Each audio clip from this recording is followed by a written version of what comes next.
নমস্কার, আমি সহেলির গল্পে সবাইকে ওয়েলকাম। আজ এসেছি নতুন একটা গল্প নিয়ে। গল্পের প্রথমেই জানাই আপনাদেরকে বাংলা নতুন বছরের শুভেচ্ছা ও ভালোবাসা। আজ আমার কাছে একটা স্পেশাল দিন, কারণ আজকে আমার ভাই, আমার শাশুড়ি মা আর আমার ঠাকুমা শাশুড়ি মানে আমার ঠাম্মার জন্মদিন। সেই রকম ভাবে কোনো অনুষ্ঠান না হলেও অল্প স্বল্প সেলিব্রেশন তো হবেই।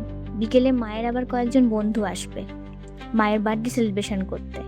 তারপর আমরা 4 জনে মিলে যাব ওই বাড়িতে ভাইয়ের বার্থডেতে। নিচে এসে দেখি মায়ের বান্ধবীরা সবাই এসেই গেছে, সবাই মিলে গল্প করছে। বান্ধবীরা জন্মদিনের দিন খালি হাতে আসবে এটা তো হতেই পারে না, তাই মায়ের জন্য একটা বার্থডে কেকও নিয়ে এসেছিল।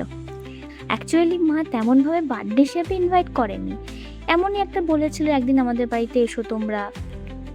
ফেসবুকে ওরা নিজেরাই মায়ের বার্থডে দেখে এই দিনটাকেই আসবে বলে ঠিক করে। বেশ ভালোই লেগেছিল কিন্তু ব্যাপারটা। মা তার বান্ধবীদের জন্য কেক, চাউ আর মিষ্টি খাইয়েছিল। মায়ের বান্ধবীরা চলে যাবার পরে মা রেডি হয় আমার বাড়ি যাওয়ার জন্য। মা আজ যে শাড়িটা পরেছে সেই শাড়িটা আমি দিয়েছি মাকে জন্মদিনে। মেকআপ করছো বলেই তো সেই জন্য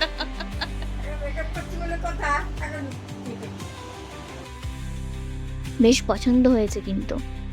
আর সাথে যে ব্যাগটা নিয়েছে দেখছেন, এই ব্যাগটা অভি দিয়েছে।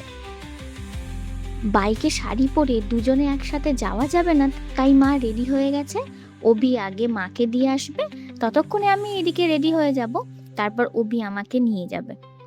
বাবাই তো দোকানে, তাই পরে এসে আবার অভি বাবাইকে নিয়ে যাবে।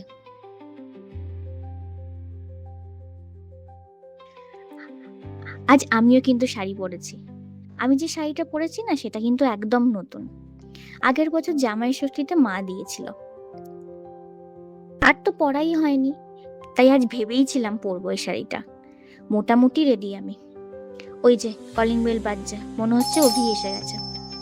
যাচ্ছি।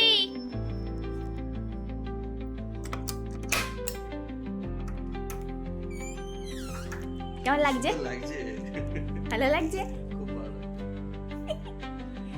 চল যাবি তো? হ্যাঁ হ্যাঁ চল। আস্তে আস্তে আমি আস্তে আস্তে আমি তো রেডি হয়ে গেছি।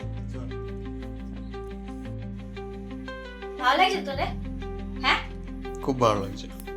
এই ফার্স্ট টাইম মানে এরকম টাইপের সাজলাম। সুন্দর লাগছে দেখতে, কিন্তু সত্যি সুন্দর লাগছে। বরের মুখ থেকে সাজার পর কেমন লাগছে শুনতে কার না ভালো লাগে বলুন তো। চলুন সেজে গুজে বেরিয়ে পড়েছি আমরা। বাইরে না এত টুকুনি হাওয়া দিচ্ছে না, বাইকে যাচ্ছি তাই একটু গায়ে হাওয়া লাগছে। ভাবলে কেমন লাগে, এই সবে এপ্রিল মাস, এখনো মে জুন মাস বাকি।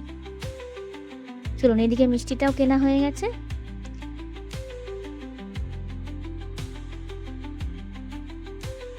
কথা বলতে বলতে আমরা এসে পড়েছি বাড়ি। আর এই যে ভাইয়ের বার্থডে কেক রেডি, সবাই এসেও গেছে। রেড টি শার্ট পরে আজকের বার্থডে বয় কেক কাটিং এর জন্য রেডি হয়ে গেছে। এদিকে মা মাইমাও এসে গেছে, আর ওই যে দূরে দাঁড়িয়ে আছে ওটা হচ্ছে ভাই।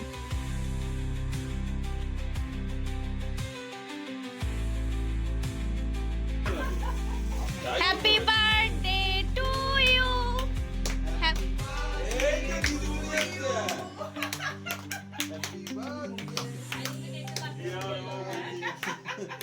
শালা বাবু মিলিয়ে যাচ্ছে কেন? ঘরে গলা নেই কেন? যাও যাও। আরে বন্ধুদের খাওয়া আর সবাই আগে তোমরা যাও, আগে তোমরা যাও। পাখানা মতো এলে এই জামাইবাবুকে বলেনি, জামাইবাবু এগিয়ে চলে আসছে। আরেকটা কাটো না প্লিজ, এটা কি হবে না সবাই? এই যে একটু দিয়ে সরিয়ে নিও। এটা দেখ এটা ভিডিওতে গেলে কিন্তু মিম হয়ে যাবে। কামড়া দাঁতে করে নিয়ে নিলাম। লিপস্টিকটা খারাপ হয়ে যাবে, তুই বুঝিস না?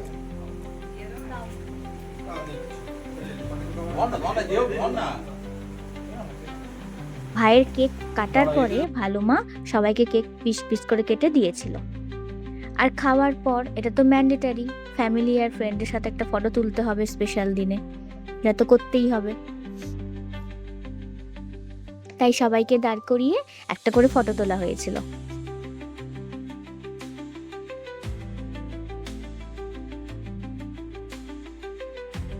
নিচে তো একবার কেক কাটা হলো, তারপর ভাইয়ের বন্ধুরা দেখি ভাইয়ের জন্য একটা ছোট কেক এনেছে, ওটাকে নিয়ে আমরা আবার ছাদে যাই।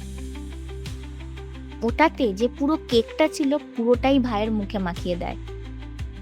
বার্থডের দিনকে যার বার্থডে তাকে এইভাবে মাখানোটা না হলে আর কিসের বার্থডে হলো। এখন এটা একটা রিচুয়ালসের মধ্যেই পড়ে। ওইসব পর্ব মিটতে নিচে নেমে দেখি মামারা খেতে বসে পড়েছে।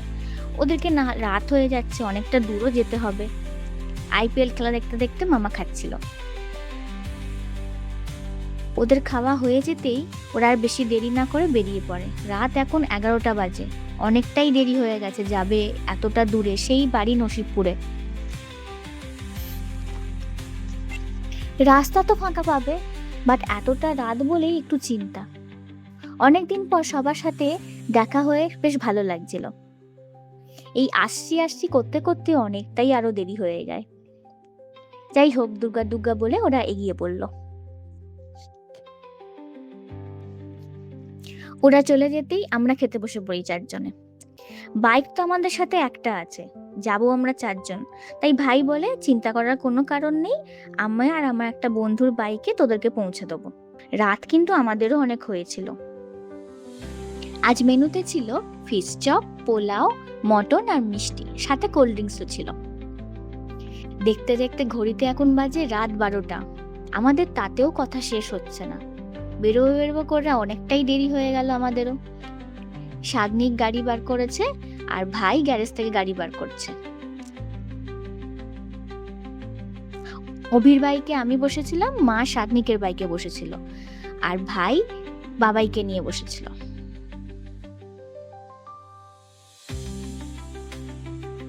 আজ কিন্তু দুজনের গ্র্যান্ড বার্থডে ভালোই সেলিব্রেশন হলো।